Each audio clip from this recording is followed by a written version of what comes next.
যে যাই বিপদ আসক আমার উপরে আসক, আমার ভাইটা বেঁচে যাক, যাই কল্যাণ পাক আমার ভাইটা পাক, আমি না পাইলেও চলবে। এটাকে বলে ইতার।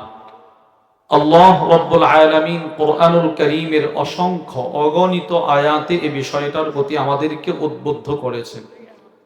রাসূলুল্লাহ সাল্লাল্লাহু আলাইহি ওয়াসাল্লাম অসংখ্য অগণিত হাদিসে এই বিষয়টার প্রতি আমাদেরকে উদ্বুদ্ধ করেছেন।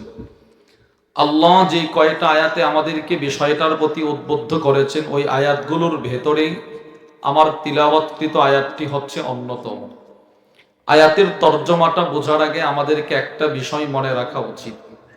নবীজির সাহাবারা দুই ভাগে বিভক্ত ছিলেন। যারা মক্কায় বসবাস করেছে, পরবর্তীতে হিজরত করলো, এদেরকে বলা হয় মুহাজির। বলেন, এদেরকে কি বলা হয়? আর যারা পূর্ব থেকে ঈমানের সাথে মদিনায় বসবাস করেছে, এদেরকে বলা হয় আনসার।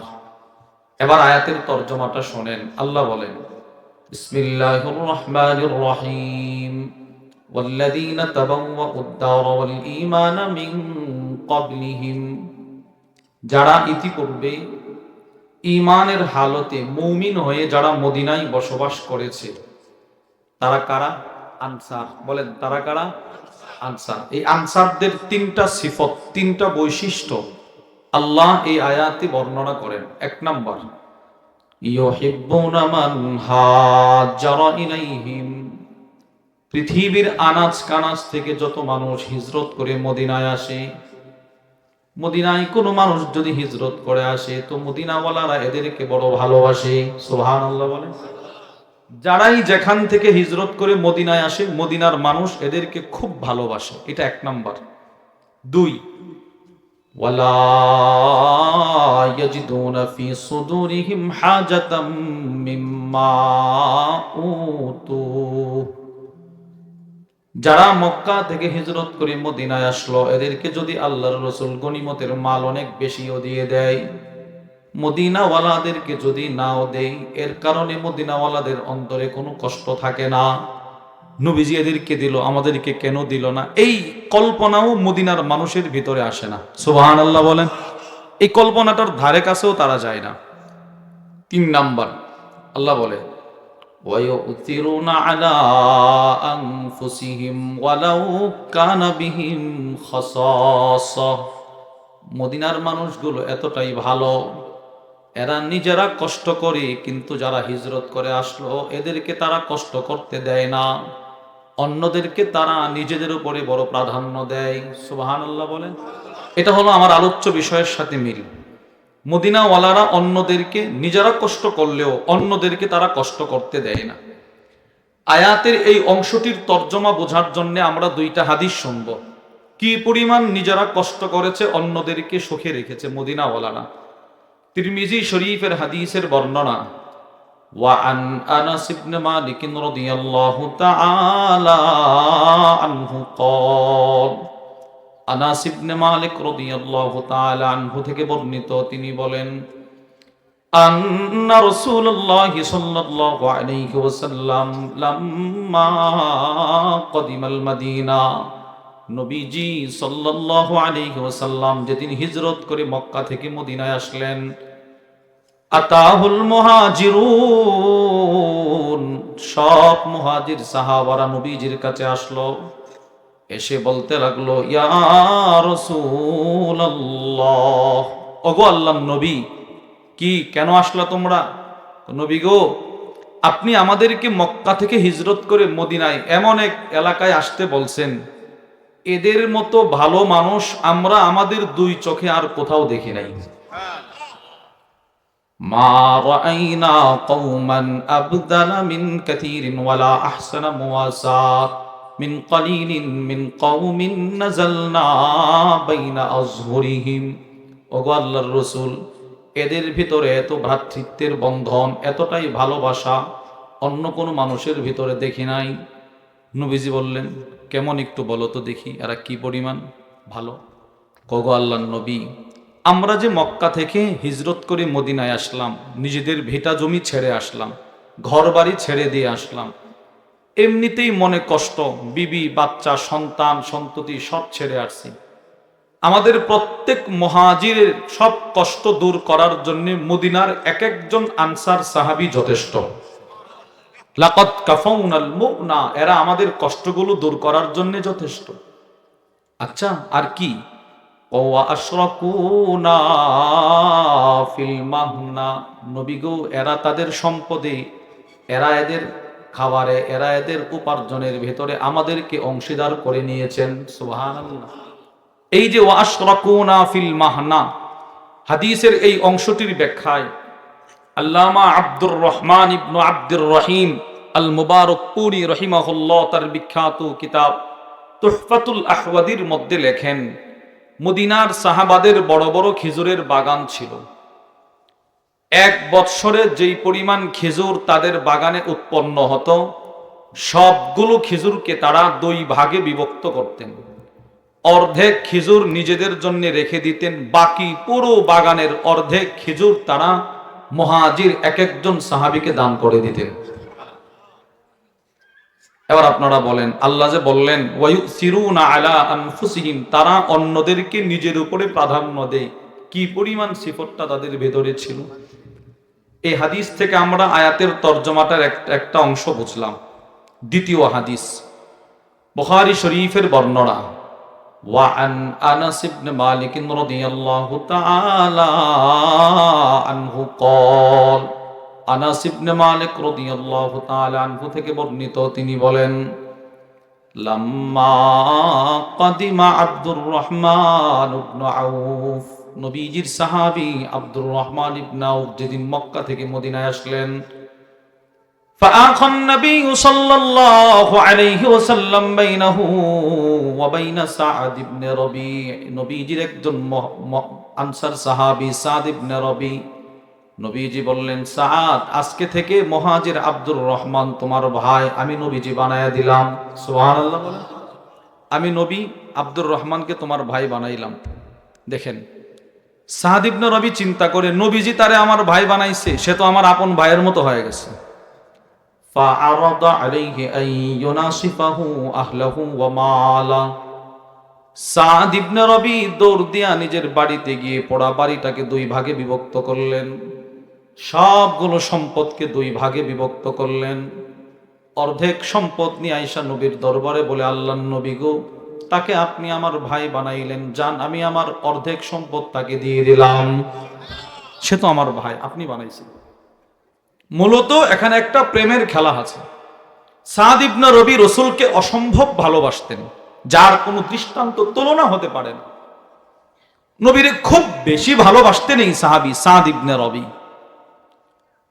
আল্লামা ইবনুল হাজার আসকালানী রাহিমাহুল্লাহ তার বিখ্যাত কিতাব আল ইসাবাহ ফি তাময়িজিস সাহাবার মধ্যে নিয়ে আসছেন, وعن زيد بن ثابت رضي الله تعالى عنه قال, হযরত যায়েদ ইবনে সাবিত থেকে বর্ণিত, তিনি বলেন, بعثني النبي صلى الله عليه وسلم يوم أحد لطلب سعد بن ربيع, উহুদের ময়দানের যুদ্ধ শেষ, কাফেররা চলে গেল, সাহাবাদের লাশ তালাশ করা হচ্ছে।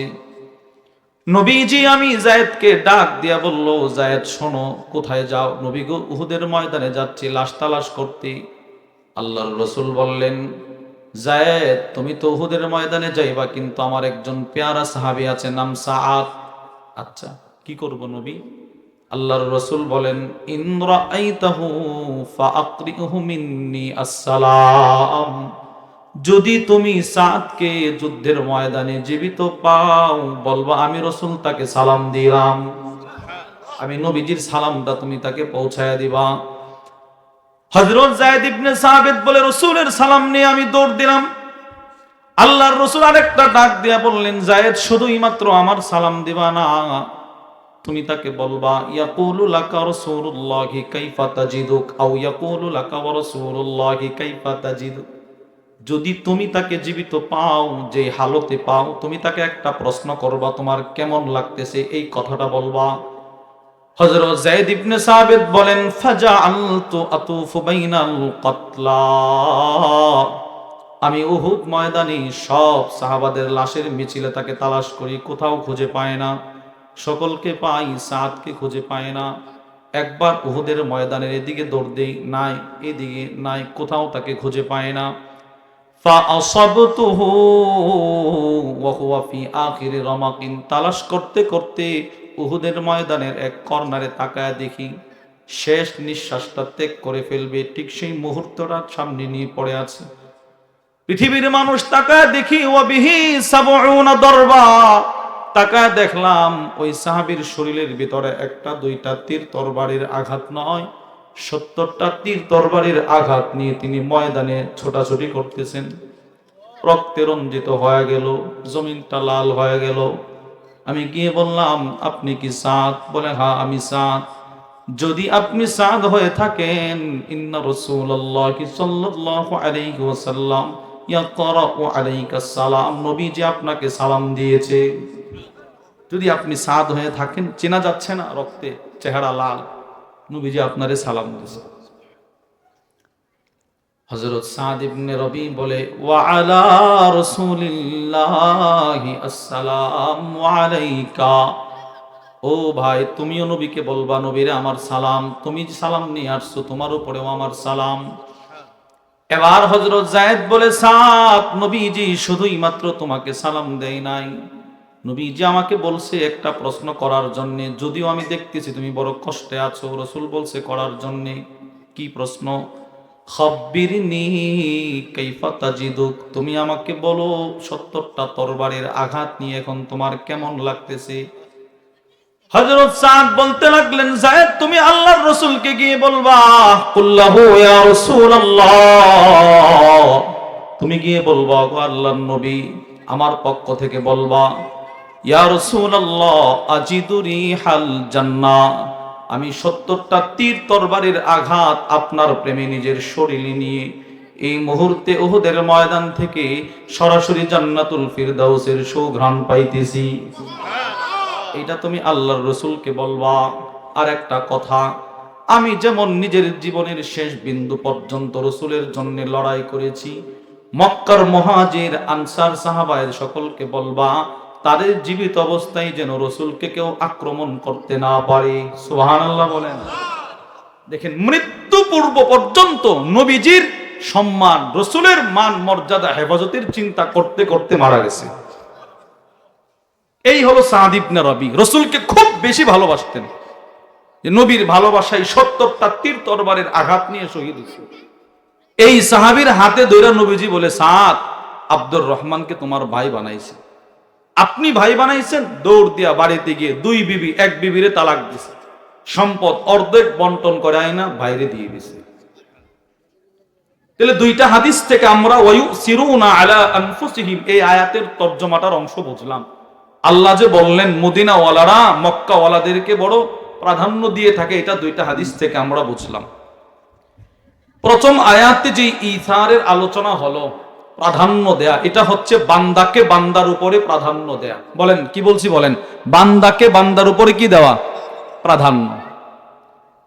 আরেকটা হচ্ছে আল্লাহকে বান্দার উপর প্রাধান্য দেয়া, অর্থাৎ আল্লাহর ভালোবাসাকে নিজের ভালোবাসার উপরে প্রাধান্য দেয়া। বলেন, আল্লাহর ভালোবাসাকে নিজের ভালোবাসার উপরে কি দেওয়া? সবাই বলেন, আল্লাহর ভালোবাসাকে নিজের ভালোবাসার উপরে কি দেওয়া? প্রাধান্য দেয়া। ওই কথাটা আল্লাহ সূরাত আলী ইমরান 4 নম্বর পারার প্রথম পৃষ্ঠার প্রথম আয়াতে বলতেছেন। বিসমিল্লাহির রহমানির রহিম, লান তানালুল বিররা হাত্তা তুনফিকু মিম্মা তুহিব্বুন। আল্লাহ রাব্বুল আলামিন বলেন, তোমরা ততক্ষণ পর্যন্ত বীর এর নাগাল পাইবা না। বীর কি? সফাতুত তাফাসিরের মধ্যে এসেছে আইলান তুদরিকুল জান্নাহ, ততক্ষণ পর্যন্ত তোমরা জান্নাত পাইবা না যতক্ষণ পর্যন্ত না নিজের পছন্দের জিনিস আল্লাহর রাস্তায় খরচ না করবে। পছন্দের জিনিস খরচ করা। এই আয়াতের ব্যাখ্যায় আল্লামা আব্দুর রহমান ইবনে নাসির আস-সাদি তার কিতাব তাইসিরুল কারীমির রহমান ফি তাফসীর কালামিল মান্নান, ওই কিতাবের মধ্যে লেখেন, মান আথারা মাহাব্বাতাল্লাহি আলা মাহাব্বাতি নাফসি, যে ব্যক্তি আল্লাহর ভালোবাসাকে নিজের ভালোবাসার উপরে প্রাধান্য দিতে পারবে, যে ব্যক্তি কার ভালোবাসাকে, বলেন সবাই বলেন, কার ভালোবাসাকে? নিজের ভালোবাসার উপরে যারা প্রাধান্য দিতে পারবে, ফাকাদ বালাগাদ দিরওয়াতাল উলিয়া মিনাল কামাল, সে মর্যাদা, মান, সম্মান, মর্যাদার সর্বোচ্চ শিখরে পৌঁছে যাবে। শর্ত হচ্ছে আল্লাহর ভালোবাসাকে নিজের ভালোবাসার উপরে প্রাধান্য দেয়। আমি দোকানে বসে আছি, এই মুহূর্তে মসজিদের মিনারা থেকে আজান আমার কানে আসতেছে। আজান এটা আল্লাহর ভালোবাসা, নামাজ আল্লাহর ভালোবাসা। যদি দোকানেই বসে থাকি, মসজিদে না যায়, তো আল্লাহর ভালোবাসারে প্রাধান্য দিতে পারি নাই। জাকাত ফরজ হওয়ার পর জাকাত দিয়ে দেওয়া আল্লাহর ভালোবাসা, আল্লাহ বলছে এই জন্য দিতেছি। না দেওয়াটা নিজের ভালোবাসা, যদি না দেই তো নিজের ভালোবাসার উপরে আল্লাহর ভালোবাসারে প্রাধান্য দিতে পারি নাই। হজ ফরজ হওয়ার পর হজ করা আল্লাহর ভালোবাসা, না করা নিজের ভালোবাসা। ফরজ হওয়ার পরও যদি না করি, নিজের ভালোবাসার উপরে আল্লাহর ভালোবাসারে প্রাধান্য দিতে পারি। কিন্তু এই আয়াতটি যখন নাজিল করা হলো, সাহাবাদের ভেতরে আল্লাহর ভালোবাসাকে নিজের ভালোবাসার উপরে প্রাধান্য দেওয়ার এক হিরিক শুরু হয়ে গেছিল, প্রতিযোগিতা শুরু হয়ে গেছিল। সুবহানাল্লাহ বলেন, কে কার আগে আল্লাহর ভালোবাসাকে নিজের ভালোবাসার উপরে প্রাধান্য দিবে। বুখারী শরীফের 1461 নম্বর হাদিসের বর্ণনায় আছে, وعن أنس بن مالك رضي الله تعالى عنه قال, আনাস ইবনে মালিক রাদিয়াল্লাহু তাআলা আনহু থেকে বর্ণিত, তিনি বলেন, কানা আবু তালহা আকসারুল আনসারি বিল মদিনা, মদিনায় আনসার একজন সাহাবী ছিলেন, নাম তার আবু তালহা। কি নাম বলেন? আবু তালহা। অনেক বড় সম্পদশালী ছিলেন, টাকা পয়সা অনেক ছিল তার বেশি। বিশেষ করে উনি ছিলেন মদিনার অনেক বড় খেজুরের ব্যবসায়ী। ওয়াকানা আহাব্বু আমওয়ালিহি ইলাইহি বাইরুহা, তার সবচাইতে পছন্দের সম্পদ ছিল বাইরুহা নামে একটা খেজুরের বাগান। মদিনার অনেক বড় একটা খেজুরের বাগান ছিল, নাম বাইরুহা। এটা ছিল তার, এটা তার কাছে সবচেয়ে পছন্দের ছিল। কেন সবচেয়ে পছন্দের? দুই কারণে। বলেন কই কারণে? এক নাম্বার, ওয়াকানাত মুস্তাকবিলাতাল মসজিদ, তার খেজুরের বাগানটা নবীজির মসজিদে নববীর মেহরাবের পর থেকে তার বাগানের সীমানা শুরু। সুবহানাল্লাহ, মসজিদে নববীর সীমানা শেষ, বাগান শুরু। এক। দুই নাম্বার, ওয়াকানা রাসূলুল্লাহি সাল্লাল্লাহু আলাইহি ওয়াসাল্লাম ইয়াদখুলুহা ওয়া ইয়াশরাবু মিন মাইন ফিহা তাইয়্যিবিন, নবীজি সাল্লাল্লাহু আলাইহি ওয়াসাল্লাম কখনো কখনো নামাজ শেষ করে দৌড় দিয়া এই সাহাবীর বাগানে প্রবেশ করতেন। তার বাগানে ঢুইকা মিষ্টি একটা পানির কূপ ছিল, ওইটা থেকে রাসূল পানি পান করতেন। সুবহানাল্লাহ। যেহেতু রাসূল তার বাগানে ঢোকে প্রতিনিয়ত, এজন্য সে বলে বাগানটা আমার সবচেয়ে প্রিয়। কে ঢুকতো? নবীজি। বলেন কে ঢুকতো? রাসূল ঢুকতেন, নবীজি। এজন্য সাহাবী বলে বাগানটা আমার সবচেয়ে প্রিয়।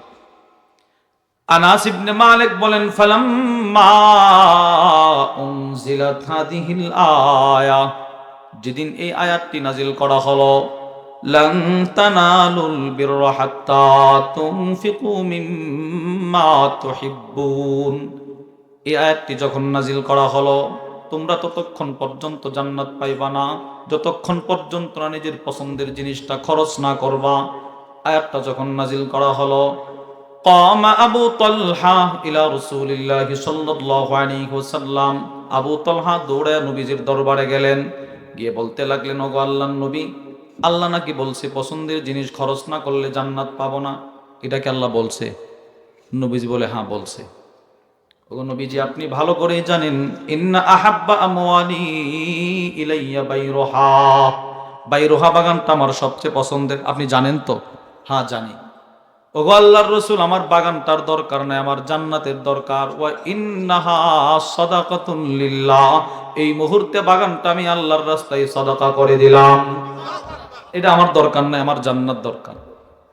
আল্লাহর রাসূল বললেন, ইন্নী সামি'তু মা কুলতা, তুমি যা বলছো আমি শুনছি, ঠিক আছে ঠিক আছে, কিন্তু সাহাবী, ওয়া ইন্নী আরা আন তাজআলাহা ফিল আকরাবিন, আমি নবীজি মনে করি এই বাগানটা সাধারণভাবে সাদাকা না করে তুমি তোমার আত্মীয় স্বজন, পাড়া প্রতিবেশী যারা অসহায় দরিদ্র তাদেরকে বন্টন করে দিয়ে দাও। আপনি বলছেন, বলে হ্যাঁ যান, আমি আমার আত্মীয় স্বজনকে বন্টন করে দিয়ে দিলাম। পুরো বাগান দিয়ে দিছে। এবার আপনারা হাদিসটা বুঝে থাকলে বলেন তো, এই সাহাবীর কাছে সবচাইতে পছন্দের বস্তু ছিল বাইরোহা বাগান। কি বাগান? এটা তিনি সবচেয়ে বেশি ভালোবাসতেন।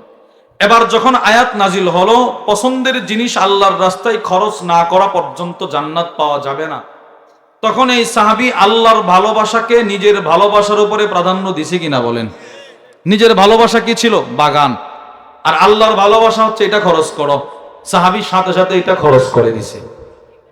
এই কথাটাই আমি বলছি, সাহাবারা আল্লাহর ভালোবাসাকে নিজের ভালোবাসার উপরে প্রাধান্য দিছেন। তাহলে দুইটা আয়াত থেকে আমরা বুঝলাম আল্লাহ রব্বুল আলামিন আমাদেরকে মানুষকে মানুষের উপরে প্রাধান্য দেওয়ার প্রতি উদ্বুদ্ধ করছে কিনা বলেন, এবং আল্লাহর ভালোবাসাকে নিজের ভালোবাসার উপরে প্রাধান্য দেওয়ার জন্যও উদ্বুদ্ধ করলেন। দুইটা আয়াত থেকে আমরা বুঝলাম। এবার আসেন দেখি রাসূলুল্লাহ সাল্লাল্লাহু আলাইহি ওয়াসাল্লাম এই বিষয়টা সম্পর্কে নবীজি কি বলে, তার অন্যকে নিজের উপরে প্রাধান্য দেওয়ার ব্যাপারে নবীজির কি বক্তব্য। এক নাম্বার, বুখারী শরীফের হাদিসের বর্ণনা, وعن أبي موسى الأشعري رضي الله تعالى عنه قال, নবীজির বিখ্যাত সাহাবী আবু মুসা আশআরী, অনেক বড় দামি সাহাবী। ইনি এত বড়ই দামি সাহাবী ছিলেন যার তিলাওয়াত শোনার জন্য স্বয়ং আল্লাহর রাসূল অপেক্ষা করতেন। ইমাম শামসুদ্দিন যাহাবী রাহিমাহুল্লাহ তার বিখ্যাত কিতাব সিয়ারু আ'লামিন নুবালার মধ্যে লেখেন, হযরত বুরাইদা বলে, কুনতু আখরুজু মিনাল মসজিদ, আমি মসজিদে নববী থেকে বের হচ্ছিলাম, ফাইদান নবী সাল্লাল্লাহু আলাইহি ওয়াসাল্লাম ইনদা বাবিল মসজিদি কাইমুন, তাকায় দেখি নবীজি মসজিদে নববীর একটা দরজায় হেলান দিয়ে দাঁড়ায় আছেন। ওয়া রাজুলুন ইউসাল্লি, একজন সাহাবী মসজিদে নববীর ভিতরে নামাজ পড়তেছে, নামাজ উঁচু কণ্ঠে তেলাওয়াত করে করে। আল্লাহর রাসূল দাঁড়ায় দাঁড়ায় সাহাবীর তেলাওয়াত শোনেন। হযরত বুরাইদা বলে, আমি নবীজির কাছে গেলি, আল্লাহর নবী বললেন, বুরাইদা, এই যে লোকটা নামাজ পড়তেছে, হুয়া আবদুম মুমিনুম মুনীব, এ হচ্ছে একজন আল্লাহর পেয়ারা বান্দা। সুবহানাল্লাহ বলে। নবীজি এভাবে দাঁড়ায় আছে, আর মসজিদে নববীর ভিতরে একজন সাহাবী একা একা নামাজ পড়তেছে কণ্ঠ উঁচু করে করে। নবীজি তার তেলাওয়াত শুনে আর বলে, বুরাইদা, এ আল্লাহর পেয়ারা মানুষ। হযরত বুরাইদা দৌড় দিতে লাগলো, নবীজি তার হাত ধরলেন, ধরে বলল, বুরাইদা, আমি নবীজির মনটাই বলে আল্লাহ পাক যেন তার কণ্ঠে পয়গম্বর দাউদের কণ্ঠ দিয়ে দিয়েছে। দাউদ আলাইহিস সালামের কণ্ঠটা কেমন ছিল? সূরাতুস সাবা, ওয়ালাকাদ আতাইনা দাউদা মিন্না ফাদলা, এই আয়াতের ব্যাখ্যায় তাফসীর কুরতুবীর মধ্যে এসেছে, ইনি যখন একটা আয়াত তেলাওয়াত করতেন জাবুরের, এক আয়াতের এক টানে ৭০ প্রকারের কণ্ঠ আল্লাহ তাকে দিয়ে দিতেন। এবার নবীজি যার তেলাওয়াত শুনে বলতেছেন কি সুন্দর তেলাওয়াত, তার কণ্ঠটা আসলে কেমন ছিল বলেন? অনেক সুন্দর ছিল। পরের দিন মুসলিম শরীফের হাদিসের বর্ণনা, নবীজি পরের দিন এনারা ডাকাইছে, ডাকায় বলে, বুরাইদা, তুমি যদি দেখতে, আনা আসতামিউ কিরাআতাকা ফিল বারিহা, আমি গত রাত্রে দাঁড়ায় দাঁড়ায় তোমার তেলাওয়াত শুনছি। সুবহানাল্লাহ বলে। নবীজি বলে, আমি গত রাত্রে তোমার তেলাওয়াত নিজে দাঁড়ায় শুনছি। এই হলো আবু মুসা আশআরী। উনি একটা হাদিস বর্ণনা করেন। হাদিসটা শোনার আগে বাংলাটা শোনেন বোঝার জন্য। এই সাহাবী যেই গোত্রের ছিল সেই গোত্রের নাম আশআর। নবীজি সাল্লাল্লাহু আলাইহি ওয়াসাল্লাম আশআর গোত্রের একটা সিফত, একটা গুণ, একটা বৈশিষ্ট্য বর্ণনা করতেছেন। وعن أبي موسى الأشعري رضي الله تعالى عنه قال, আবু মুসা আশআরী থেকে বর্ণিত, তিনি বলেন, قال النبي صلى الله عليه وسلم, আল্লাহর রাসূল একদিন আশআর গোত্রের উদ্দেশ্য করে বলেন, ইন্নাল আশআরিয়্যিন ইযা আরমালু ফিল গাজব, আল্লাহর নবী বলেন, আশআর গোত্রের মানুষগুলো অনেক ভালো, অনেক ভালো। বলে কেমন ভালো? আল্লাহর রাসূল বলেন, তারা যখন যুদ্ধের ময়দানে তাদের খাবার শেষ হয়ে যায়, খাবার যখন শূন্য হয়ে যায়, জামাউ মা কানা ইনদাহুম ফি সাওবিন ওয়াহিদ, মনে করেন আশার গোত্রের সাহাবী 50 জন, এবার খেয়াল করে শুনেন, মনে করেন 50 জন এক গোত্রের সাহাবী যুদ্ধে আছে, 50 জনের 45 জনের খাবার একদম শেষ, একবারে শেষ, আর 5 জনের কিছু কিছু খাবার আছে। নবীজি বুঝাইতে চাচ্ছেন তারা এতটাই ভালো মানুষ, ওই বাকি 5 জন এই খাবারগুলো নিজেরা খায় না, একটা চাদর বিছায়া ওই চাদরের মধ্যে 5 জনের খাবারটা আবার সবগুলো ঢেলে দেয়।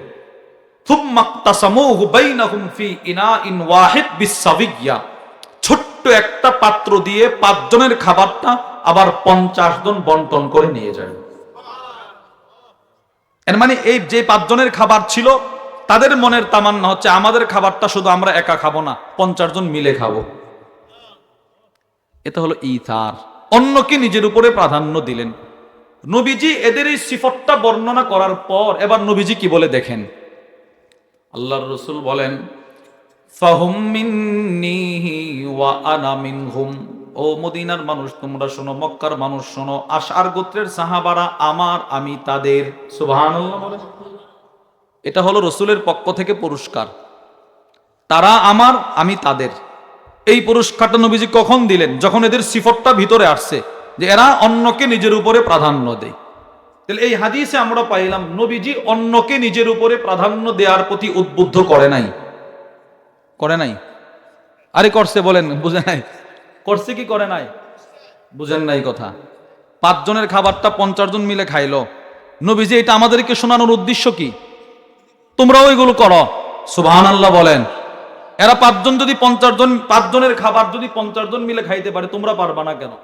মানে রাসূল এই হাদিসটা আমাদেরকে শোনানোর উদ্দেশ্য হচ্ছে তোমাদের ভিতরে এই সিফতটা আনো, আমি রাসূল বলে দিলাম, হাসরের ময়দানে তোমরা হবা আমার, আমি হব তোমাদের। 2 নম্বর হাদিস, বুখারীর বর্ণনা। وعن أبي هريرة رضي الله تعالى عنه قال, আবু হুরায়রা রাদিয়াল্লাহু তাআলা আনহু থেকে বর্ণিত, তিনি বলেন, قال النبي صلى الله عليه وسلم, আল্লাহর রাসূল বলেন, طعامul ইসনাইন কাফিস সালাসা। নবীজি বললেন 2 জনের খাবার 3 জনের জন্য যথেষ্ট। সুবহানাল্লাহ বলেন। বলেন তো কয়জনের খাবার? এবার যথেষ্ট কয়জনের? মানে 2 জনের খাবারটা 3 জন খাইতে পারে, নবীজি বলতেছেন 3 জনের খাবার 4 জনের জন্য যথেষ্ট, 4 জনের খাবার 5 জনের জন্য যথেষ্ট। এই হাদিসের ব্যাখ্যা করতে গিয়ে আল্লামা ইবনু বাত্তাল রাহিমাহুল্লাহ তার বিখ্যাত বুখারীর শরহ সহিহুল বুখারী ইবনে বাত্তালের মধ্যে লেখেন, আল মুরাদ বিহাদাল হাদিস আল হাদ্দু আলাল ইথার আলান নাফস। এই হাদিসটা বর্ণনা করে আল্লাহর নবীর উদ্দেশ্য হচ্ছে কিয়ামত পর্যন্ত যত উম্মত তোমরা আমার দুনিয়াতে আসবা, তোমরা অন্যকে নিজের উপরে প্রাধান্য দিবা। সুবহানাল্লাহ। নবীজি তা আমাদেরকে বুঝাইলেন। 2টা হাদিস। তৃতীয় হাদিস বুখারী শরীফের 602 নম্বর হাদিসের বর্ণনা। وعن عبد الرحمن بن أبي بكر الصديق رضي الله تعالى عنهما قال, সিদ্দিক আকবর রাদিয়াল্লাহু তাআলা আনহুর ছেলে আব্দুর রহমান রাদিয়াল্লাহু তাআলা আনহু থেকে বর্ণিত, তিনি বলেন, আন্না আসহাবাস সুফা। নবীজির একটা মাদ্রাসা ছিল, মাদ্রাসাতুস সুফা। এখনো নবীজি যেখানে ছাত্রদের এই মাদ্রাসায় পড়াইছেন, মাদ্রাসার জায়গাটা এখনো পুরো মসজিদে নববীর ফ্লোর থেকে 1 হাত উঁচু করে আছে। 24 ঘন্টা হাজী সাহেবরা ওখানে বসার চেষ্টা করে, ভিড় লেগে থাকে। কেন? তো নবীজি এখানে পড়াইছে, বরকত নেওয়ার জন্য ওখানে বসতে যায়। নবীজির রওজার পেছনেই এই জায়গাটা আছে। পুরো মসজিদে নববীর ফ্লোর থেকে 1-1.5 হাত উঁচু করে।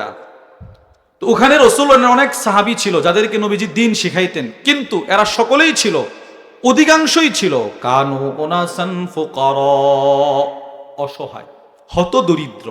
খাবারের ব্যবস্থা ছিল না এদের কোনো খাবারের বন্দোবস্ত ছিল না।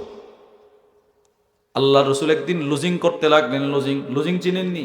ওই যে ছাত্ররা যে মানুষের বাড়িতে গিয়ে খায়, জাগির বলে, অনেকে লুজিং বলে। নবীজি মদিনার স্থানীয় বাসিন্দাদেরকে ডাকাইলেন মাদ্রাসায়। এবার আল্লাহ রাসূল একটা ভাষণ দিলেন, ছোট্ট ভাষণ। আল্লাহর নবী বলেন, মান কানা ইনদাহু তুআমুসনাইন ফালিয়াযহাব বিসালিসিন। তোমাদের যাদের ঘরে 2 জনের খাবার আছে, তৃতীয় একজন আমার মাদ্রাসার ছাত্রকে নিয়ে খাওয়াইবা। সুবহানাল্লাহ বলেন। তোমাদের যাদের ঘরে 3 জনের খাবার আছে, চতুর্থ একজন আমার মাদ্রাসার ছাত্রকে খাওয়াইবা। যাদের ঘরে 5 জনের খাবার, ষষ্ঠ একজন আমার মাদ্রাসার ছাত্র খাওয়াইবা। নবীজি ভাষণটা দিয়ে চলে গেলেন। আল্লামা আবু বকর ইবনে আবিদ দুনিয়া তার বিখ্যাত কিতাব কিরাত দাইফের মধ্যে লেখেন, কানা আহলুস সুফফা ইদা আমসাউ, সুফফাবাসীর ছাত্ররা যখন সন্ধ্যা করল, সন্ধ্যা, ইনতালাকার রাজুল বির রাজুল, ওই যে নবীজি সকালবেলা লুজিং করে গেলেন, এবার মদিনার একজন আইসা বলে, ভাই ভাই, মদিনার একজন আইসা বলে আমার সাথে একজন চলে আসেন। কেউ আইসা বলে 2 জন চলে আসেন, কেউ আইসা বলে 3 জন চলে আসেন, যার যদ্দুর সামর্থ্য। কেউ একজনরে খাওয়াইতে পারবো, বাস একজন চলে আসেন। কেউ 2 জনরে খাওয়াইতে পারবো, 2 জন চলে আসেন। কেউ 3 জন চলে আসেন। ও আর রাজুল বিল খামসা, কেউ আইসা 5 জন সাহাবী মেহমানদারির জন্য নিয়ে যায়। কিন্তু আম্মা সাআদ ইবনে উবাদা ফাইন্নাহু কানা ইয়ানতালিকু বিসামানিনা কুল্লা লাইলা, নবীজির সাহাবী হযরত সাদ ইবনে উবাদা তিনি প্রতি রাত্রে আয়েশা 80 জন সাহাবীকে নিয়ে যাইতেন খাওয়ানোর জন্য। কয়জন সাহাবী বলেন? এবার আপনি একটু ঠান্ডা মাথায় একটু ফিকির করেন, চিন্তা করেন, একটা মানুষ কি পরিমাণ অন্যকে নিজের উপরে প্রাধান্য দিলে প্রতি রাত্রে 80 জনকে খাওয়াইতে পারে। একটু চিন্তা করেন তো, 80 জন সাহাবী প্রতি রাত্রে, প্রত্যেক রাত্রিতে। শুধুই মাত্র 80 জন সাহাবীকে মেহমানদারি করে শেষ না, 80 জনকে খাওয়ায়া তিনি পরের দিন সকালে তার ঘরের ছাদে উঠতেন। ছাদে ইমাম শামসুদ্দিন যাহাবী রাহিমাহুল্লাহ সিয়ারু আ'লামিন নুবালার মধ্যে লেখেন, এই সাদ ইবনে উবাদা নিজের ঘরের ছাদে উঠতেন, উঠে একটা ভাষণ দিতেন, মান আহাব্বা শাহমান ওয়া লাহমা ফালিয়াতি সাদ ইবনে উবাদা। ও আমার প্রতিবেশী, তোমরা যারা অসহায়, যারা তোমরা সপ্তাহের পর সপ্তাহ চলে গেল গোশত খাইতে পারো না, যারা তোমরা মাসের পর মাস চলে গেল ভালো খাবার খাইতে পারো না, তোমাদের জন্য আমি সাদের ঘরের দরজা 24 ঘন্টা খোলা আছে। আসো, আয়সা খায়া যাও, কোনো বাধা নাই, যে সময় আসবা খাবার পাইবা। এই সাহাবী পৃথিবীর ইতিহাসে এমন একজন সাহাবী, যিনি নবীজি মক্কা থেকে হিজরত করে মদিনায় যাওয়ার পর রসুলের লজিং ছিল এই সাহাবীর ঘরে। সুবহানাল্লাহ বলেন। নবীর লজিং রেখে দিয়েছে এই সাহাবী।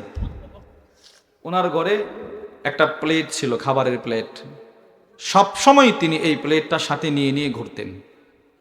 এই প্লেটটা নিয়ে তিনি বলতেন, আমার এই প্লেটটা রসুলের সব বিবিদের ঘরে ঘোরাফেরা করছে। নবীজি যখন যেই বিবির ঘরে আমার খাবারের প্লেটটা, তখন সেই বিবির ঘরে চলে গেছে। সব সময় নবীর খাবারের ব্যবস্থা করতেন। এই হাদিস থেকেও আমরা বুঝলাম রসুল আমাদেরকে এই তার অন্যকে নিজের উপরে প্রাধান্য দেওয়ার প্রতি উদ্বুদ্ধ করছে কিনা বলেন? করছে। 4 নম্বর হাদিস, মুসলিম শরীফের 2630 নম্বর হাদিসের বর্ণনা। وعن عائشة رضي الله تعالى عنها قالت أما زن عائشة الصديقة رضي الله تعالى عنها থেকে বর্ণিত, তিনি বলেন, জাআতনি মিসকিনা, আমি একদিন আমার ঘরের কাজ করতেছি, ঘরের কাজ করার সময় তাকায়া দেখি একজন অসহায় মহিলা আমার ঘরের দরজায় এসে দাঁড়াইল। অসহায়, গরিব, হতদরিদ্র। মহিলাটার 2 কোলে 2টা কন্যা সন্তান, এই কোলে একটা কন্যা, এই কোলে একটা কন্যা। মহিলাটা এসে আমাকে বলতে লাগলো, আম্মা জান, অনেক দিন হয়ে গেল আমার পেটে কোনো খাবার নাই। আমার পেটে খাবার নাই মানে আমার বুকে দুধ নাই, আমার বুকে দুধ নাই মানে আমার সন্তানগুলোরও খাবার নাই। পৃথিবীর মানুষের কাছে খাবার থাকার পরেও তারা না করতে পারে। আমার বিশ্বাস আপনি না করবেন না। আপনার কাছে যদি কোনো খাবারের ব্যবস্থা থাকে, অল্প একটু খাবার দিয়ে আপনি আমাকে সহযোগিতা করুন। আম্মা জান আয়েশা আস-সিদ্দিকা রাদিয়াল্লাহু তাআলা আনহা বলেন, আমার ঘরেও ওই সময় কোনো খাবার ছিল না, 3টা খেজুর ছাড়া। ফাআতআমতুহা 3 তামারাত, আমি আমার 3টা খেজুর ওই মহিলাটাকে দিয়ে দিলাম, নাও তুমি খাও, আমার দরকার নাই। দেখেন, প্রথম ইতার আম্মাজানের পক্ষ থেকে। নিজের জন্য ইচ্ছে করে রাখতে পারতো না, রাখে নাই, 3টা দিয়ে দিছে। এবার আম্মাজানা আয়েশা বলেন, 3টা খেজুর মহিলাটাকে দান করে আমি দিয়ে আমি দরজায় হেলান দিয়ে দাঁড়ায় দেখতেছি মহিলাটা কি করে। ফাআতাত কুল্লা ওয়াহিদাতিম মিনহুমা তামরাতান, মহিলাটা মা দুইটা খেজুর বন্টন করে দুইটা কোলের মেয়েকে দিয়ে দিল, নেও তোমরা খাও। এরা খাইতে শুরু করলো। দুইটা মেয়ে কোলে বসে বসে দুইটা খেজুর খেয়ে ফেললো। আম্মা জান আয়েশা বলে আমি তাকায় দেখি ওয়া রাফাত ইলা ফিহা তামরাতান লিতাকুলাহা, মা মায়ের বন্টনের খেজুরটা খাওয়ার জন্য মুখের দিকে উঠাইলো। মা আমার খেজুরটা এইভাবে এখানে উঠাইলো খাওয়ার জন্য। ফাস্তাতামাতহা ইবনাতাহা, দুই কুল থেকে দুইটা মেয়ে একসাথে মার কাছে হাত বাড়ায় বলে মা আমাদের খেজুর শেষ, তোমারটাও আমাদেরকে দিয়ে দাও, দাও এটা আমরা খাবো, দিয়ে দাও। আম্মা জান আয়েশা বলে আমি তাকায় তাকায় দেখতেছি এবার মা কি করে। পৃথিবীর মানুষ শোনো, আমি তাকায় দেখলাম যে খেজুরটা মা খাওয়ার জন্য মুখের দিকে উঠাইলো, মুখ থেকে খেজুরটা নামায় ফেললো। ফাশাক্কাতিত তামার আল্লাতী কানাত তুরিদু আন তাকুলাহা, মা যে খেজুরটা খাওয়ার জন্য ইচ্ছে পোষণ করেছিল ওই খেজুরটা মা দুই ভাগে বিভক্ত করে দুইটা মেয়েরে খাওয়ায়া দিল। মেয়ে তোরা খা, আমার খাওয়ার প্রয়োজন নাই। দুটা মেয়ে খেজুরগুলো খেয়ে ফেললো। মেয়েগুলোর কান্না বন্ধ হয়ে গেল, পেটের খিদা নিবারণ হয়ে গেল। মা চোখের পানি ছেড়ে ছেড়ে কন্যা দুইটাকে কোলে নিয়ে চলে যায়। আম্মা জান আয়েশা বলেন ফাযাকারতুল্লাযী সানাআত লিরাসূলিল্লাহি সাল্লাল্লাহু আলাইহি ওয়াসাল্লাম, মহিলাটা যাওয়ার পর নবীজি যখন আমার ঘরে আসলেন আমি নবীজির কাছে পড়া ঘটনা বর্ণনা করলাম। নবী গো, একটা মহিলা দুইটা কন্যা নিয়ে আমার ঘরে আসছিল, খাবারের অভাবে তিনটা খিচুড়ি দিয়েছিলাম, মা খায় নাই, তিনটা মেয়েদেরকে খাওয়ায়া দিল। আল্লাহর রাসূল বলে আয়েশা গো, ওই মহিলাটার সাথে যদি তোমার আবার কখনো সাক্ষাৎ হয় তুমি ওই মহিলাটাকে বলে দিবা ইন্নাল্লাহা ক্বাদ আওজাবা লাহা বিহাল জান্নাহ, আল্লাহ তাআলা ওই মহিলাটা যে এই যে একটা ইথার করলো, অন্যকে দুইটা বাচ্চাকে নিজের উপরে প্রাধান্য দিল, এর বিনিময়ে আল্লাহ ওই মহিলাটার জন্য জান্নাত ওয়াজিব করে দিয়েছে। বলেন তো এই মহিলাটারে আল্লাহ জান্নাত যে দিবেন বা রাসূল যে সুসংবাদটা দিলেন কোন কারণে? মেয়েগুলোরে নিজের উপরে কি দিছে বুঝেন নাই? দুইটা মেয়েরে নিজের উপরে কি দিছে? প্রাধান্য দিছে, প্রাধান্য দিছে। তাহলে আমরা এই চারটা হাদিস থেকে বুঝলাম রাসূলুল্লাহ সাল্লাল্লাহু আলাইহি ওয়াসাল্লাম আমাদেরকে এই সিফত অন্যকে নিজের উপরে প্রাধান্য দেয়া। বলেন কি বলছি? সবাই বলেন। হ্যাঁ, অন্যকে নিজের উপরে কি দেওয়া? আবার বলেন, অন্যকে নিজের উপরে প্রাধান্য দেয়া। এটার প্রতি নবীজি আমাদেরকে উদ্বুদ্ধ করছে কিনা বলেন। এবার এই সিফতটা আমি অর্জন করব কেন? প্রশ্ন, হুজুর এই ইথারের সিফতটা আমি অর্জন করব কেন? এই জন্যই অর্জন করব, কেননা এই সিফতটা স্বয়ং আমার নবীজির ছিল, রাসূলের এই সিফত ছিল। বুখারীর বর্ণনা, وعن سهل بن سعد الساعدي رضي الله تعالى عنه قال, হযরত সাহল ইবনে সাদ থেকে বর্ণিত, তিনি বলেন জাআত ইমরাআতুম বিবুরদাহ ইলা রাসূলিল্লাহি সাল্লাল্লাহু আলাইহি ওয়াসাল্লাম, এক মহিলা নবীজির দরবারে একটা নতুন চাদর নিয়ে আসলো। এসে বলতে লাগলো ফাকালাত ইয়া রাসূলুল্লাহ, ওগো আল্লাহর নবী, ইন্নী নাসাজতু হাদিহি বিয়াদি, এই চাদরটা আমি আমার নিজের হাতে আপনার জন্য বানিয়েছি। সুবহানাল্লাহ। কেন বানাইলা? আপনি এটা একটু পরিধান করবেন, আমার দিলটা খুশি হবে। ফা আখাযাহান নাবিয়্যু সাল্লাল্লাহু আলাইহি ওয়াসাল্লাম মুহতাজান ইলাইহা, নবীজির চাদরটা বড় প্রয়োজন, এই মনোভাব দেখে চাদরটা গ্রহণ করলেন। সুম্মা খারাজা ইলাইনা রাসূলুল্লাহ সাল্লাল্লাহু আলাইহি ওয়াসাল্লাম ওয়া ইন্নাহা ইজারু, নবীজি চাদরটা পরিধান করে সাহাবাদের মজমায় আসলেন। একজন অসহায় সাহাবী দাঁড়াইলেন, দাঁড়ায় বলতে লাগলেন ওগো আল্লাহর নবী, চাদরটা অনেক সুন্দর, আমার কোনো চাদরের ব্যবস্থা নাই, চাদরটা আমাকে দিয়ে দেন। সাথে সাথে রাসূল বললেন চাদরটা আমি তোমাকে দিয়ে দিব। সুম্মা রাজাআ, নবীজি নিজের ঘরে চলে গেলেন। ফাতাওয়াহা, আল্লাহর রাসূল নিজের ঘরে গিয়ে চাদরটা ভাঁজ করলেন। চাদরটা ভাঁজ করার পর নবীজি চাদরটা সুম্মা আরসালা বিহা ইলাই, ওই সাহাবীর কাছে চাদরটা হাদিয়া পাঠায়া দিলেন। যাও, যে চাইছিল তারে দিয়ে আসো। দেখেন নতুন চাদর, একদম নতুন দিয়ে দিছে। রসুল মাত্র পরিধান করলেন, চাইছে এক সাহাবি, দিয়ে দিছে। এবার সাহাবি চাদরটা নিয়ে তো খুশি। ফাকাল লাহুল কওম মা আহসানতা, সব সাহাবারা মিলে তারে ধরলো, বেটা তুই কাজটা ঠিক করস নাই। কেন ভাই, কি করছি? কেবলমাত্র নবীর কাছে চাদরটা হাদিয়ে আসলো, তুই চায়া বসলি, বেটা 2-4 দিন পরেও তো চাইতে পারতি, কেন তুই নবীর কাছ থেকে চাদরটা চাইলি? কাজটা ভালো করস নাই। এখন এর কথাটা শুনেন, সব সাহাবারা মিলে যিনি চাদর চাইছেন তারে কি বলে দেখেন।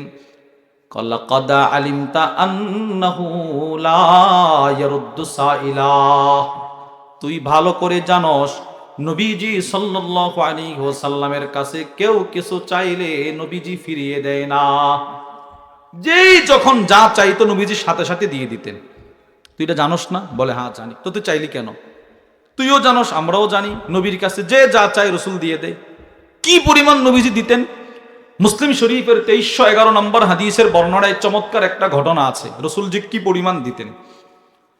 ওয়ান আনাস ইবনে মালিক রাদিয়াল্লাহু তাআলা আনহু قال, আনাস ইবনে মালিক রাদিয়াল্লাহু তাআলা আনহু থেকে বর্ণিত, তিনি বলেন, আন্না রাজুলান সাআলান নবী সাল্লাল্লাহু আলাইহি ওয়াসাল্লাম গনামান বাইনা জাবালাইন, এক ব্যক্তি নবীর দরবারে আসলো, এসে বলতে লাগলো, ওগো আল্লাহর নবী, 2টা পাহাড়ের মাঝখানে যে পরিমাণ বকরির জায়গা হয় সেই পরিমাণ বকরি আমারে দান করেন। সব সাহাবারা তাজ্জব হয়ে গেল, কিরে আশ্চর্য, এই বেচারা এতগুলো বকরি চায়, নবী কি এতগুলো বকরি দিবে নাকি? কিন্তু সাহাবারা তাকায় দেখে, ফাআতাহু ইয়্যা, নবীজি তাকে ওই পরিমাণ বকরি দান করে দিলেন। কি পরিমাণ রসুল তারে বকরি দান করছিলেন সেদিন! আল্লামা মুহাম্মদ ইবনে সালেহ আল উসাইমিন রাহিমাহুল্লাহ তার বিখ্যাত মুসলিম শরীফের শরহ সহিহ মুসলিম ইবনে উসাইমিনের মধ্যে লেখেন, এই পরিমাণ বকরি নবীজি ওই দিন তারে দিয়েছিল যে 2টা পাহাড়ের চিপার যে জায়গাটা ছিল সবটা জায়গা বকরি দ্বারা পরিপূর্ণ হয়ে গেছিল। এই কথাটাই সাহাবারা এই সাহাবীরে বলতেছে, তুই জানোস না নবীজির কাছে যে যখন যা চাই রসুল সব দিয়ে দেয়, তুই কেন চাইলি? সবাই তারে তিরস্কার করতেছে, দেখ কাজটা ঠিক করস না।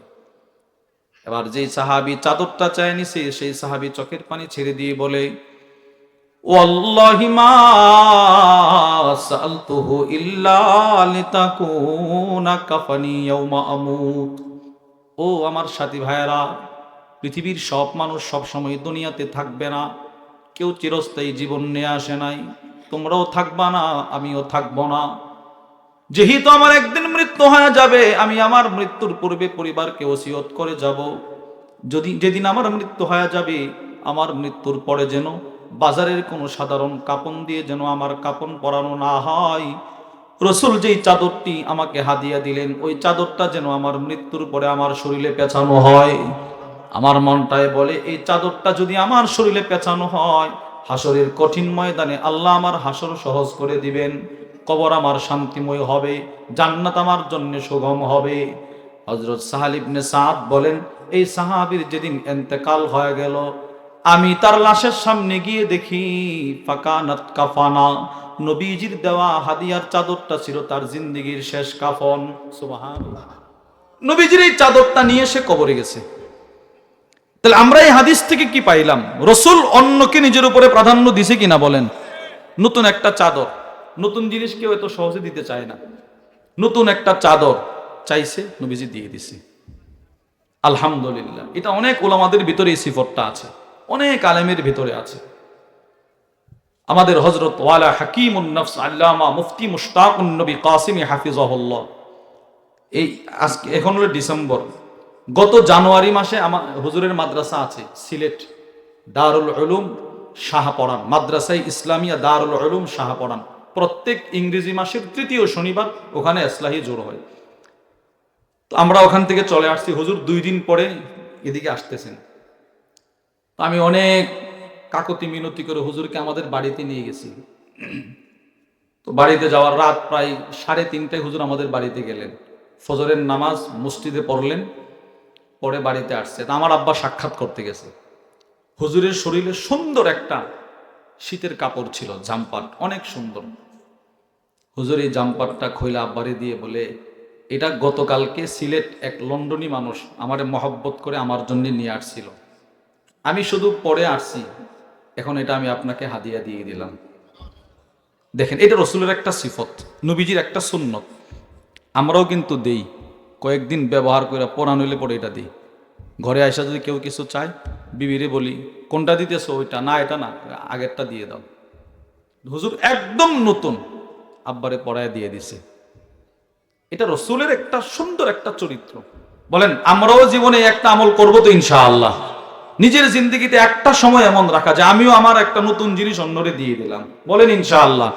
তাহলে রসুলের ভিতরে এই সিফতটা ছিল কিনা বলেন। এবার এই সিফত সাহাবাদের ভেতরেও ছিল।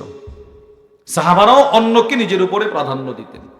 বুখারীর বর্ণনা, আন্না রাজুলান আতান নবী সাল্লাল্লাহু আলাইহি ওয়াসাল্লাম, এক ব্যক্তি নবীজির কাছে আসলো, অসহায়, পেটে খাবার নাই। এসে বলতে লাগলো, ইয়া রাসূলুল্লাহ আসাবানিল জাহাদ, ওগো আল্লাহর নবী, পেটে বড় খিদা, কোনো খাবার নাই, আপনার কাছে কোনো খাবার আছে? ফাবাআসা ইলা নিসাই, নবীজি একজন বার্তাবাহক পাঠায়া দিলেন নিজের বিবিদের ঘরে, যাও আমার কোন বিবির ঘরে কি খাবার আছে তার জন্য নিয়ে আসো। বার্তাবাহক দৌড়ায় নবীজির বিবির ঘরে চলে গেল, গিয়ে বলতে লাগলো, নবীজি পাঠিয়েছে, কোনো খাবার কি আছে? আম্মাজান ঘর থেকে বলে, মা মানা ইল্লাল মা, আমাদের ঘরে পানি ছাড়া কোনো খাবার নাই। আরেক বিবির ঘরে গেল, পানি ছাড়া কোনো খাবার নাই। আরেক বিবির ঘরে গেল, তিনিও বলে পানি ছাড়া কোনো খাবার নাই। সব বিবির ঘর সে দৌড়াদৌড়ি করে শেষ করে ফেললো, কারো ঘরে পানি ছাড়া কোনো খাবার নাই। বুঝেন বিষয়টা, কার ঘরে পানি ছাড়া খাবার নাই? নবীজির ঘরে। আরে কার ঘরে? সবাই বলেন কার ঘরে? নবীজির ঘরে পানি ছাড়া কোনো খাবার নাই। যিনি পৃথিবী নয় কুল কায়নাতের সর্বশ্রেষ্ঠ মানুষ, তার ঘরে পানি ছাড়া কিচ্ছু নাই। আল্লামা আব্দুল ফাত্তাহ আবু গুত্তা রহিমাহুল্লাহ তার বিখ্যাত কিতাব সফহাত মিন সাবরিল উলামা আলা শাদাইদিল ইলমি ওয়াত তাহসিলের মধ্যে লেখেন, মা জামা আল্লাহুল খায়রা কুল্লাহু লি আহাদ ইল্লা লিন নবী সাল্লাল্লাহু আলাইহি ওয়াসাল্লাম। সাত আকাশের যত শ্রেষ্ঠত্ব, সাত জমিনের যত শ্রেষ্ঠত্ব, কুল কায়নাতের যত শ্রেষ্ঠত্ব, সবগুলো একসাথে আল্লাহ তাআলা পৃথিবীর কোন নবীকে দান করে নাই, সবগুলো ঢাইলা দিয়েছেন শুধু আমার নবীরে। আর এই নবীর ঘরে পানি ছাড়া কোনো খাবার না। এটাই তো আমরা বলি, এটাই আমরা বলি, বইলা বইলা আমরা 50,000 টাকা করে নিয়ে যাই, এইটা আমরা বলি। আপনারাও দেন অনেকেরই, আর এরা নিয়ে যায় 50। এই ওয়াজ কিন্তু এটাই করবে, নবীর ঘরে পানি ছাড়া কোনো কি নাই, খাবার নাই, আবার নিজে আসবে 50,000 টাকার জন্য, এটা আমরা বলি। রসুলের ঘরে পানি ছাড়া কোনো খাবার নাই। খাদেম দৌড়ায় গেছে নবীর দরবারে, গিয়ে কি বলে জানেন? ফাকুলনা মা মা'ানা ইল্লাল মা, ওগো আল্লাহর নবী, পানি ছাড়া কোনো খাবার নেই, আপনার বিবিদের বক্তব্য। এবার আল্লাহর রাসূল নিরুপায় হয়ে সাহাবাদের উদ্দেশ্যে ভাষণ দিলেন। অসহায় লোকটা বসা, পেটের খিদা নিয়ে। নবীজি বললেন, মাইয়াদুম মুহাদা আও ইউদিফু হাদা, তোমাদের মধ্যে কে আছো আজকে তাকে মেহমানদারি করবা? তোমাদের মধ্যে কে আছো? এক আনসার সাহাবী দাঁড়ায় বলে, আমি আছি। ঠিক আছে। ফান্তালাকা বিহি ইলা ইমরাআতি, আনসার সাহাবী ইনারে নিয়ে তার বাড়িতে চলে গেল, গিয়ে বিবিরে বলে, আকরিমি দাইফা রাসূলিল্লাহি সাল্লাল্লাহু আলাইহি ওয়াসাল্লাম, বিবি নবীজির একজন দামি মেহমান নিয়ে আসছি, তাকে মেহমানদারি করো, খাবার খাওয়াও। বিবি ঘর থেকে জবাব দেয়, মা ইনদানা ইল্লা কুতুসবিয়ানি, স্বামী এমন একদিন মেহমান নিয়ে আসলেন যে আপনার ঘরেও বাচ্চাদের সামান্য খাবার ছাড়া কোনো খাবার নাই। মেহমান তো নিয়ে আসছেন, আনতেন আনতেন, খাবারের দিন আনতেন, আজকে তো কিচ্ছু নাই। কেন? বাচ্চার অল্প একটু খাবার আছে। এবার স্বামী স্ত্রীকে কি বলে দেখেন, কাহাইয়ে তো আমাকি, ওই বাচ্চার খাবারটাই তুমি প্রস্তুত করো। সুবহানাল্লাহ বলেন। তো বাচ্চা যদি কাঁদে, কনাব্বিমি সিবিয়ানাকি, বাচ্চাটাকে ঘুম পাড়ায়া দাও। সুবহানাল্লাহ। বাচ্চার খাবারটা প্রস্তুত করো, বাচ্চা কাঁদলে তারে ঘুম পাড়ায়া দাও, আগের থেকেই ঘুম পাড়ায়া দাও। যেমন স্বামী তেমন বিবি, হাইয়া তো আমাহা, বাচ্চার খাবারটা প্রস্তুত করলো। ওয়ানাব্বামাত সিবিয়ানাহা, বাচ্চাটাকে ঘুম পাড়ায়া দিল। বাচ্চার খাবার প্রস্তুত, বাচ্চারে ঘুম পাড়ায় দিছে। এবার স্বামী বলে, বিবি খাবারটা যখন তুমি আমাদেরকে দিবা, মেহমান আমারে নিয়ে খাইতে চাইবে, সে একা খাবে না। তুমি এক কাজ করবা, দুইটা প্লেটে খাবার দিবা, একটা প্লেটে খাবার দিবা আর একটা খালি রাখবা, দুইটা প্লেট আমাদের সামনে দিবা। স্বামী যদি মেহমান দেখে ফেলে, কোনা দেখবে না, তুমি ঘরের প্রদীপটা ঠিক করার মনোভাব দেখা দাঁড়াইবা, ফুদিয়া নিবাইয়া দিবা। ঘর যখন অন্ধকার হয়ে যাবে, আমারে দিবা খালি প্লেটটা, মেহমানকে দিবা খাবারের প্লেটটা। যেমন যেমন স্বামী বললেন তেমন তেমন করলেন। খাবার প্রস্তুত হয়ে গেল। খাবারটা দেওয়ার পূর্বে থুম্মা কামাত কান্নাহা তুসলিহু সিরাজাহা, মহিলাটা ঘরের প্রদীপটা ঠিক করার মনোভাব দেখা দাঁড়াইল। ফাআতফাআতহু, ফু দিয়ে প্রদীপটা নিভাইয়া দিল। ঘর অন্ধকার। পর্দার উপাশে মেহমান মেজবান বসা, স্বামী বসা, মেহমান বসা। এবার স্ত্রী দুইটা প্লেট দিল, খাবারের প্লেটটা মেহমানের সামনে দিয়ে দিল, খালি প্লেটটা স্বামীর সামনে দিয়ে রাখলো। স্বামী চপ চপ চপ চপ করে আওয়াজ করে অভিনয় করতে লাগলো। মেহমান মনের আনন্দে খাবারগুলো খাইলেন। ফালাম্মা আসবাহা, পরের দিন যখন সকাল হয়ে গেল, গদা ইলা রাসূলিল্লাহি সাল্লাল্লাহু আলাইহি ওয়াসাল্লাম, দুজন দৌড়ে নবীর দরবারে চলে গেল। মেহমান মেজবান দুজন নবীর দরবারে গেল।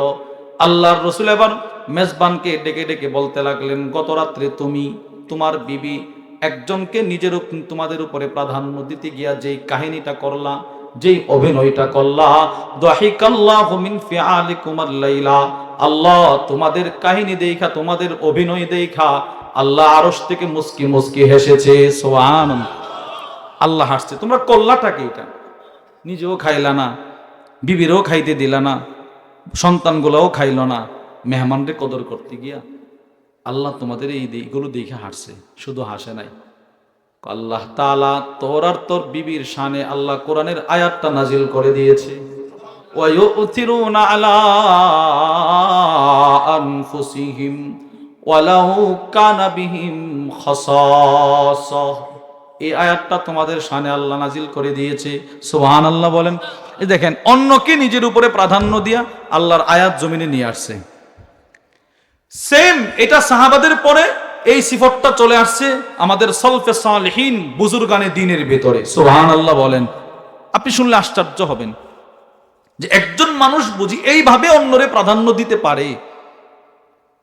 আল্লামা ইবনু সাআদ রাহিমাহুল্লাহ তার বিখ্যাত কিতাব আত-তাবাকাতুল কুবরার মধ্যে নিয়ে আসছেন, হাজ্জাজ ইবনে ইউসুফ তলাবা ইব্রাহিম আন-নাখইয়াহ, হাজ্জাজ ইবনে ইউসুফ ইব্রাহিম নাখীকে গ্রেফতার করার জন্য গ্রেফতারি পরোয়ানা জারি করলেন। পুলিশ পাঠাইছে, পুলিশ যাও ইব্রাহিম নাখীকে গ্রেফতার করে নিয়ে আসো। ইব্রাহিম নাখীর জমানাতে আরেকজন আলেম ছিল ইব্রাহিম তাইমি, দুজন বড় আলেম। ইব্রাহিম নাখী বড় আলেম, ইব্রাহিম তাইমিও বড় আলেম, কিন্তু লোক সমাজে প্রসিদ্ধ ছিল ইব্রাহিম নাখী বড় আলেম। হাজ্জাজ ইবনে ইউসুফ জালেম ইব্রাহিম নাখীকে গ্রেফতার করার জন্য একটা পুলিশ পাঠাইয়া দিছে, যাও ইব্রাহিম নাখীকে ধরে নিয়ে আসো। ফাজা আল্লাযী তালাবাহু, ইব্রাহিম নাখীকে গ্রেফতার করার জন্য যে পুলিশ ইব্রাহিম নাখীর এলাকায় আসছে, এলাকায় আইসা ঘর চিনে না, একটা ভাষণ দিল, উরিদু ইব্রাহিম। পুলিশ বলতে লাগলো, এই তোমাদের এলাকায় ইব্রাহিম কে? ইব্রাহিম, তাকে গ্রেফতার করার জন্য আসছি। কে ইব্রাহিম? পুলিশ যখন ইব্রাহিম বলে চিৎকার করতেছিল, তখন পুলিশের সামনে যিনি ছিলেন তার নাম ইব্রাহিম তাইমি রাহিমাহুল্লাহ। ইব্রাহিম তাইমি বলে, আনা ইব্রাহিম, আমি ইব্রাহিম। ফাআখাযাহু, পুলিশ ইব্রাহিম তাইমিকে গ্রেফতার করে ফেলল। এবার পুলিশ ইব্রাহিম তাইমিকে গ্রেফতার করে নিয়ে যায়। ওয়া হুয়া ইয়ালাম আন্নাহু ইউরিদু ইব্রাহিম আন-নাখইয়া, ইব্রাহিম তাইমি হাতে আর মনে মনে বলে, আমি জানি তুমি মূলত আমারে গ্রেফতার করতে আসো নাই, তুমি আসছিলা ইব্রাহিম নাখীকে গ্রেফতার করার জন্যে। ইব্রাহিম তাইমি ভালো করেই জানে পুলিশ তাকে গ্রেফতার করতে আসে নাই। ফাআতা বিহিল হাজ্জাজ, হাজ্জাজ ইবনে ইউসুফের দরবারে ইব্রাহিম তাইমিকে আনা হলো। ফাআমারা বিহাবসিহি ফিদ-দিমাস আও ফিদ-দাইমাস, হাজ্জাজ ইবনে ইউসুফ ইব্রাহিম তাইমিকে দিমাস বা দাইমাস, প্রাচীন কালের জেলখানা, এমন জেলখানাকে বলা হয় দিমাস বা দাইমাস। লাম ইয়াকুল লাহুম জিল্লুম মিনাশ শামস ওয়ালাকিন্নুম মিনাল বার, যেই জেলখানায় সরাসরি সূর্যের তাপ জেলখানার ভিতরে যায়, উপরে কোনো ছাদ নাই। বলেন কি নাই? ছাদ নাই। যখন প্রচণ্ড রুদ্র থাকে, রোদের যখন প্রখরতা খুব বেশি থাকে, তখন সরাসরি রোদটা জেলখানার ভিতরে চলে যায়। আবার এইরকম শীতের সময় এই শীত থেকে বাঁচারও কোনো আবরণ নাই, সরাসরি শীত কুয়াশা এই জেলখানার ভিতরে। বড় বিল্ডিং করে এখানে বন্দি রাখছে, বছরের পর বছর, মাসের পর মাস। প্রতিদিন 2 বার চাবুকের দ্বারা আঘাত করতেন, শরীরটা ঝাঁঝরা ঝাঁঝরা করে ফেলছে। রাত দিনের কষ্ট আর জুলুম নির্যাতনে ফাতাগাইয়ারা ইব্রাহিম, ইব্রাহিম তাইমি পরিবর্তন হয়ে গেল। চেহারা পরিবর্তন, কণ্ঠ পরিবর্তন, ত্বক পরিবর্তন, দেখলে কেউ চিনবে না, ভয় করে, এইরকম হয়ে গেছে তার চেহারা, তার শরীর। আল্লামা ইবনু সাআদ রাহিমাহুল্লাহ লিখেন, হাত্তা ফাজাআতহু উম্মুহু, ইব্রাহিম তাইমির মা নিজের সন্তানকে জেলখানায় দেখতে আসছে। মা সন্তানকে দেখার জন্য জেলখানায় আসছে। ফালাম তাআরিফুহু, মা আয়েশা নিজের সন্তানটাকে চিনে না। কি ভাই, মা নিজের সন্তানকে চিনে না, বিষয়টা কেমন বলেন তো? যেই মা জন্ম দিল সেই মা আয়েশা নিজের সন্তান চিনে না। মা কি বলে জানেন? আল্লামা ইবনে সাদ লেখেন, হাত্তা কাল্লামাহা, মা আয়েশা সন্তানরে প্রশ্ন করে, প্রশ্ন, মার সাথে সন্তান কথা বলে পরিচয় দেয়। মা বলে, তুমি কি আসলে ইব্রাহিম? মা, আমি ইব্রাহিম। না, আমার ছেলে তো এরকম ছিল না। মা, আমি ইব্রাহিম। আচ্ছা বলো তো, তুমি যদি ইব্রাহিম হয়ে থাকো, আমার নাম কি? তোমার মার নাম কি? মা, অমুক। আচ্ছা বলো তো, 6 বছর বয়সে তুমি একটা ব্যথা পাইছিলা কোথায়? মা, এখানে। এবার মা চোখের পানি ছেড়ে দিয়ে কাঁদতে লাগলেন। আপনি বলেন কি পরিমাণ জুলুম নির্যাতন করা হলে মা তার সন্তানকে চিনে না? এবার মা তার সন্তানকে বলে, বাবা, তোকে আমি পেটে নিয়েছি, আমি জানি তুই এমন কোন অপরাধ করস নাই যে অপরাধের কারণে তোকে বছরের পর বছর জেলখানায় মরতে হবে। কি বলো আমার, তুমি কেন জেলখানায় আসলা? তুমি তো কোনো অপরাধ করো নাই। ইব্রাহিম তাইমি তখন চোখের পানি ছেড়ে দিয়ে বলে, মা, আমার কোনো অপরাধ নাই। মাগো, কিন্তু আমার এলাকায় যে ইব্রাহিম নাকি আছে, মূলত পুলিশ তারে ধরতে গেছিল। কিন্তু মা, আমি ইব্রাহিম তাইমির চাইতে ইব্রাহিম নাকি বড় আলেম। সে যদি জেলখানায় এসে বন্দী হয়ে যায়, এলাকার মানুষগুলো এলেম থেকে বঞ্চিত হয়ে যাবে। আমি যদি তার জন্য শহীদ হয়ে যাই, আমার মতো হাজার হাজার ইব্রাহিম তাইমি মরে গেল, মানুষের কোনো ক্ষতি হবে না। ইব্রাহিম নাকি যদি মারা যায়, মানুষগুলো এলেম থেকে দূরে সরে যাবে। এজন্যে মা, আমি ইব্রাহিম নাকির জন্য নিজের জানটা উৎসর্গ করে দিলাম। তাকে আমি আমার উপরে প্রাধান্য দিলাম। জুলুম আর নির্যাতনের স্টিম রোলার তার উপর এতটাই বেশি চালানো ছিল যে তিনি জেলখানায় ইন্তেকাল করলেন, শহীদ হয়ে গেলেন। আল্লামা ইবনু সাদ লেখেন, ফারা আল হাজ্জাজ ফি মানামি, হাজ্জাজ ইবনে ইউসুফ যেদিন ইব্রাহিম তাইমি জেলখানায় মৃত্যুবরণ করলেন, শহীদ হইলেন, ওই দিন হাজ্জাজ ইবনে ইউসুফ স্বপ্ন দেখে কাইলান ইয়াকুল, কেউ একজন তাকে স্বপ্ন যোগে বলতেছেন, ও হাজ্জাজ, মাতা ফি হাদিহিল লাইলা আল বালদা রাজুলুম মিন আসহাবিল জান্নাহ, আজকে রাতে তোমার শহরে, তোমার এলাকায় এমন একজন মানুষের ইন্তেকাল হয়েছে যেই লোকটা সরাসরি আল্লাহর জান্নাতের মেহমান। দেখেন অন্যকে নিজের উপরে কি পরিমাণ প্রাধান্য দিছে বলেন, অন্যের জন্য নিজে নিজের জানটা উৎসর্গ করে দিছে। তাহলে আমাদের বুজুর্গদের ভিতরে সিফতটা ছিল কিনা বলেন, বলেন বলেন, ছিল কিনা? কিয়ামত পর্যন্ত এই সিফতটা উলামাদের ভিতরে সবচাইতে বেশি থাকবে। যার দৃষ্টান্ত হলো, যখন পুরো ফেনী, লক্ষ্মীপুর, নোয়াখালী বন্যায় ক্ষতিগ্রস্ত হয়েছিল, তখন সবার আগে যারা মানুষের পাশে দাঁড়িয়েছিল, বলেন বলেন, কি অর্জন করবেন তো ইনশাআল্লাহ? কখন? মরণের আগে না মরণের পরে? মরণের আগে। যেন হ্যাঁ, এই সিফতটা যার ভিতরে থাকবে, সে মরেও অমর হয়ে থাকবে, সারা জীবন সে অমর হয়ে থাকবে। কিয়ামত পর্যন্ত মানুষ তাকে চিনবে, মানুষ তার কথা স্মরণ করবে। বগুড়া একটা মাদ্রাসা আছে, বগুড়ার জামিল মাদ্রাসা। ওই মাদ্রাসার মুহতামিম ছিলেন এক সময়ের আল্লামা ইউসুফ নিজামী রাহিমাহুল্লাহ। ওনার ব্যাপারে আমরা মুরব্বীদের জবান থেকে শুনছি। উনি যখন ইন্তেকাল করলেন, ওনার ইন্তেকালের পর অসহায় দরিদ্র মানুষ ওনার কবরের চতুর্পাশে সিরিয়াল লাইন ধরে চলা শুরু করছে, হাউমাউ করে কান্না শুরু করে দিল।